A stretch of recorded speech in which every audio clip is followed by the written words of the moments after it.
हाँ कहिए। देखिए, मैं अपने दिल में एक छोटा सा जो है अवधारणा रखा हूँ। इस अवधारणा को आज 55 बरस तक छुपा के रखा था, लेकिन जब मुझे शांति नहीं मिली तब मैंने कहा कि अपनी बातों को समाज के जो सभी वर्गों के लोग हैं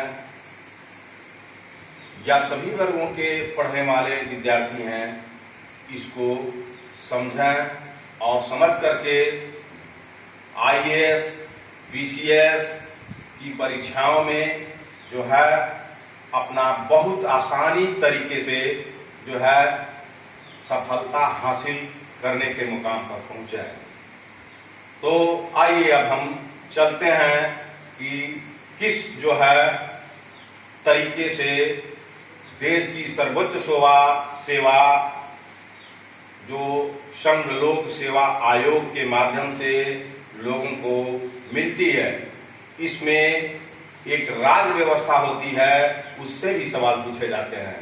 मैं अपने इस वीडियो के माध्यम से इस राज व्यवस्था के विषय में जानकारी देने के लिए यहाँ खड़ा हूँ। अपने बहुमूल्य समय में से आधे घंटे का समय मैं रोज निकालने का प्रयास किया हूँ। और सबसे पहले यह जानना जरूरी है कि मैं कौन हूँ। सबसे पहले मैं बताना चाहता हूँ कि मेरा नाम रघुवर प्रसाद है। मैं प्रखंड विकास पदाधिकारी गोरियाकोट जिला सिवान राज्य बिहार में कार्यरत हूँ। और मैं 1990 की पीटी की परीक्षाएं पास किया, पीसीएस की, उत्तर प्रदेश की 4 दफे परीक्षाएं पास किया, 90, 91, 92, 93, लेकिन मुझे सफलता नहीं मिली।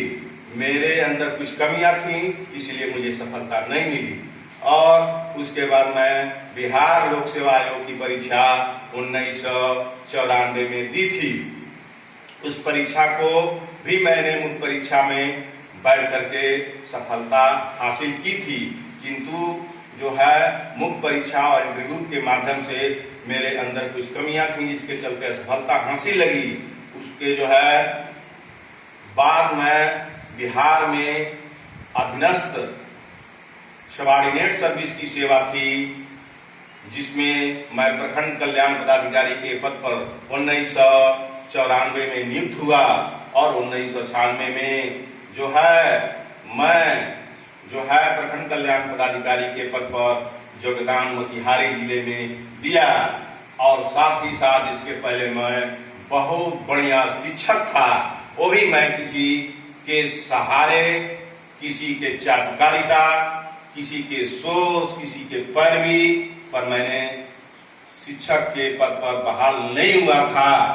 मैं 1994 में जो है बिहार से निकली हुई जो है वैकेंसी, जिसमें मैं पीटी की परीक्षा पास किया, मुख्य परीक्षा पास किया और सिवान ही जिले के हसुआ मध्य विद्यालय में प्राथमिक मेरी जो है प्राथमिक रूप से मेरी ज्वाइनिंग हुई और मैं साल भर ही रहा। उसके बाद मैं उसे रिजाइन दे करके और प्रखंड कल्याण पदाधिकारी के पद पर काम करता रहा। लेकिन मेरे मन में बातें खटकती रही कि इतनी बातें मुझे जानकारी है, फिर भी मुझसे कमजोर लोग कलेक्टर बन करके और इस धरती पर विराजमान है।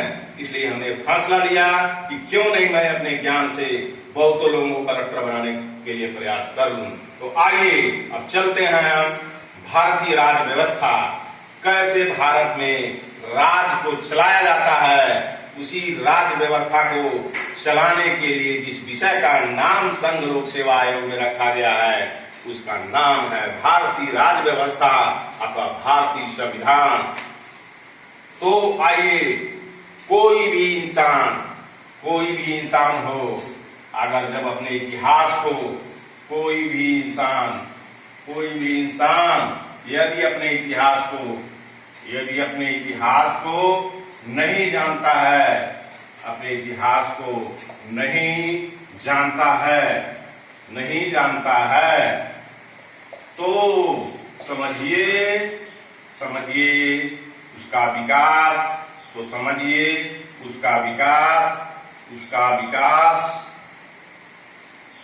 सुदृढ़ ढंग से सुदृढ़ ढंग से कभी नहीं होगा, कभी नहीं होगा।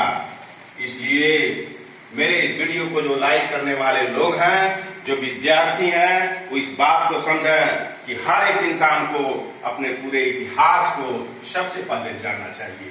तो जिस तरह से इंसान को, एक व्यक्ति को विकास करने के लिए इतिहास की, अपनी पूर्व के इतिहास की जानकारी अति आवश्यक है, ठीक उसी तरह से भारत की राज्य व्यवस्था प्राचीन काल से लेकर और आज तक जो चली आ रही है, वो किस तरह से चले और किस तरह से चल रही थी और किस तरह से उसमें एकाएक बदलाव आ गया, उसी को आज मैं आप लोगों के समक्ष इस वीडियो के माध्यम से बता रहा हूं। और आप इसे अगर अच्छा लगेगा तो सब्सक्राइब करिएगा, अगर नहीं लगेगा तो अपनी पसंद चुनिएगा। इसलिए मैं चलता हूं भारतीय संविधान का ऐतिहासिक पृष्ठभूमि। भारतीय संविधान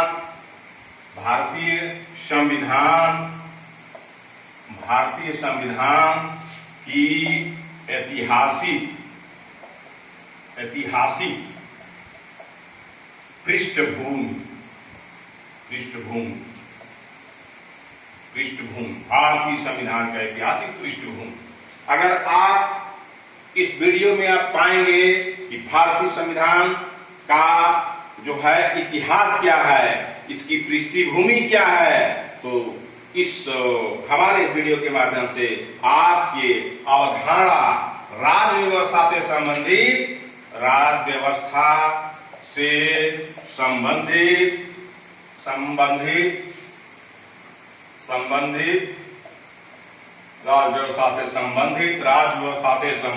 अवधारणा स्पष्ट हो जाएगी। तो आप कलेक्टर बनिए, डिप्टी कलेक्टर बनिए या ना कुछ बनिए, भारतीय राज्य व्यवस्था के विषय में अच्छी जानकारी हासिल करिएगा। और यहाँ तक कि ये संविधान को जानने के बाद आप अच्छे लीडर भी बन सकते हैं, आप अच्छे सेवक भी बन सकते हैं, अच्छे सामाजिक कार्यकर्ता भी बन सकते हैं। इसलिए इस भारतीय संविधान के ऐतिहासिक पृष्ठभूमि को हर एक इंसान को, चाहे वो विद्यार्थी हो चाहे गैर विद्यार्थी हो, जानना चाहिए। लेकिन इस वीडियो के माध्यम से उन विद्यार्थियों के लिए मैं वीडियो बनाना चाहता हूं या बना रहा हूं उनको बहुत आसानी से इस बात का पता चल जाए कि भारतीय राज्य व्यवस्था कहां थी, कैसे थी और किसने इनके इतिहास को पूर्व में कैसा रौंद डाला और बाद में कैसे अपने सुदृढ़ अवस्था में आई। तो आइए अब हम चलते हैं भारतीय राज्य व्यवस्था की ऐतिहासिक पृष्ठभूमि में। तो हम आपको बताना चाहेंगे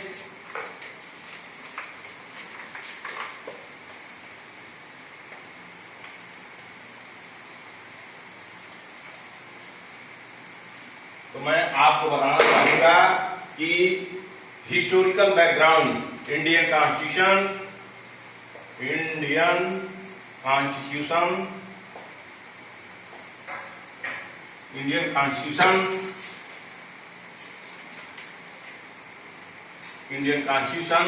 हिस्टोरिकल बैकग्राउंड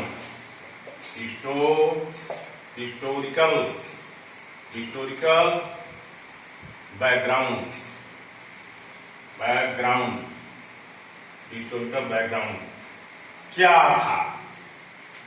तो हमारा देश जो भारत है वह पहले इसके लिए कोई संविधान नहीं था, इसलिए न कोई बढ़िया राजा था कि जो इस देश को बेहतर तरीके से चला सके, जो प्राकृतिक अधिकार हैं सभी नागरिकों को मिल सके। लेकिन इसी के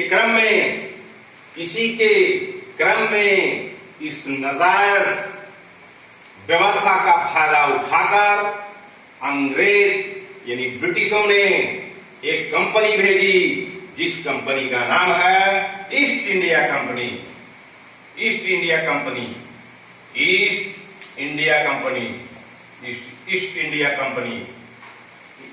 ईस्ट इंडिया कंपनी, इसी ईस्ट इंडिया कंपनी की स्थापना, इस ईस्ट इंडिया कंपनी की स्थापना 1600 ईस्वी में होती है, 1600 ईस्वी में होती है।